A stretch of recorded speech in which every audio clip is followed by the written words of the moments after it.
If Trump has changed his red lines and he has adopted the Israeli red lines of no enrichment, get rid of all of the missiles, etc., those are red lines that are designed to make sure that the talks fail.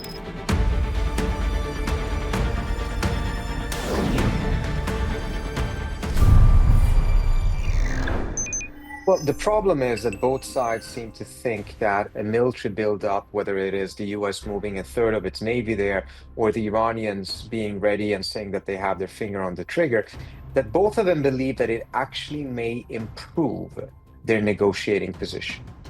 Even the Iranians, who obviously are in a much weaker position compared to the United States, tend to believe that a short but intense war in which they strike back very hard at the US, even though they will take huge hits, even though they're the weaker party, reality in their view is that the US has far less of a pain tolerance than what Iran does.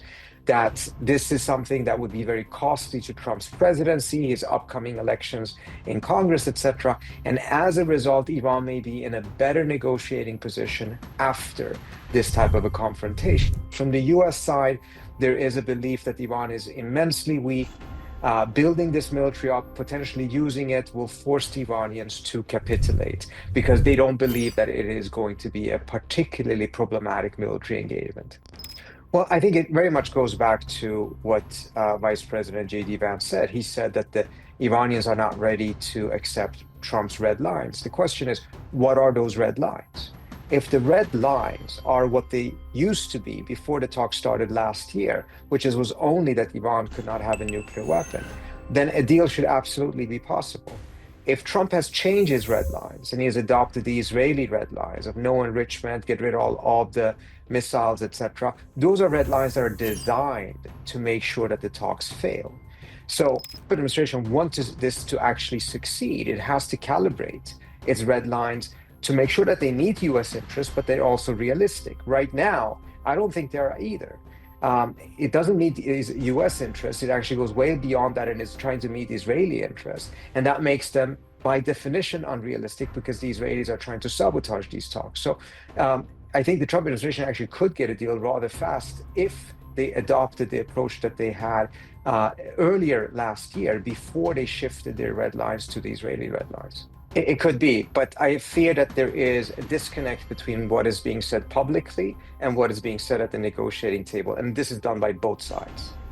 But if it is a shift back to no nuclear weapons, then there are plenty of pathways to a solution. That's part of the reason why the JCPOA did work, because the Iranians are willing to agree to significant concessions that block any pathway they could have towards a nuclear weapon. But that does not entail closing down the entire nuclear program. They can still have enrichment, they can still produce nuclear fuel for civilian energy, etc. Those are the things they're not willing to give up. I think the Trump administration suffers from a belief that Iran is much weaker than it actually is. Clearly, it is weaker than it was before because of military successes that Israel has had.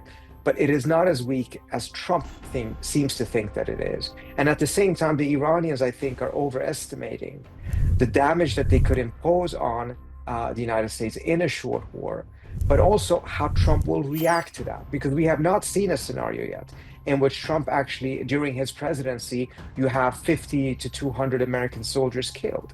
We haven't had anything even close to that. So we don't even know exactly how Trump would react to that type of a scenario.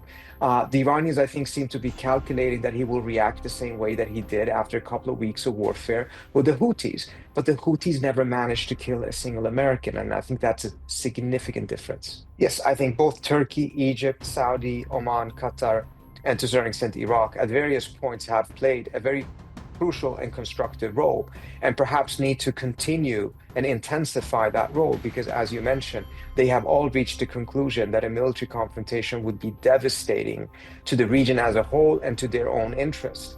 And as a result, have a very keen interest in making sure that this is resolved diplomatically.